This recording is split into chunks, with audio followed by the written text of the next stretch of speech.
find fg of x and f divided by g of x. So this is the product function fg of x and the quotient function f divided by g of x. And if possible, simplify. Okay, so we're given f of x equals the square root of 72x cubed, and g of x is the square root of 2x. So let's first start off with the product function. So fg of x is really f of x times g of x.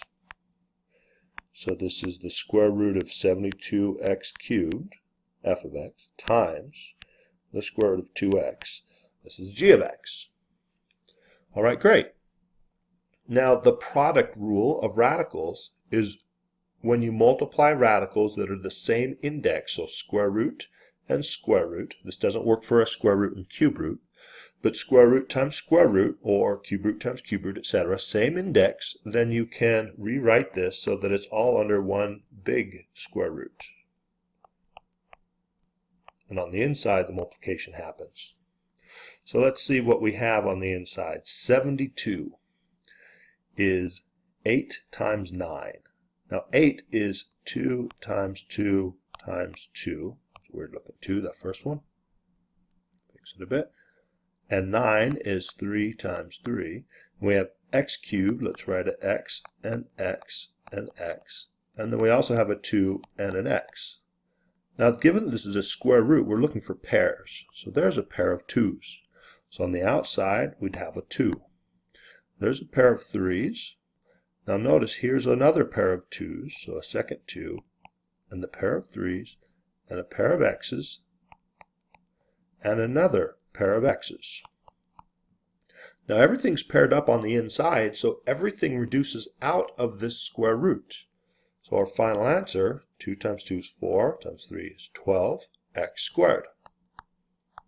And we have simplified this problem. Great, let's take a look at the quotient function.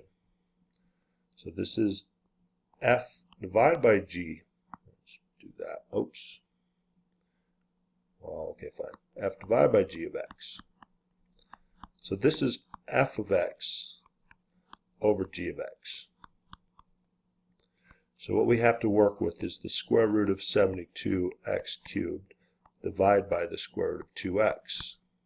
If we do the exact same thing we did before, 72 is 8, which is 2 times 2 times 2, and 9, which is 3 times 3, and x cubed, 3x's. The quotient rule allows us to bring this whole thing under one big square root. The quotient rule, like the product rule, only works if you have the same index. So either square roots and square roots or cube roots and cube roots, etc. So it works fine here. We can reduce the 2 and one of the x's. So that is the division part of this problem. Now there's no more denominator. Take a look at the inside of the numerator. We have a pair of 2's, a pair of 3's, and a pair of x's. So we can bring a 2 and a 3 and an x out, and there's nothing left over, everything else reduced. So our final answer is 6x. So when you are given function notation, given functions, and they ask you to find a product or a quotient function, you're still doing the basic multiplication division. So in this case, product rule. And then simplification of a square root is looking for pairs, etc., etc. All right, I hope this helps.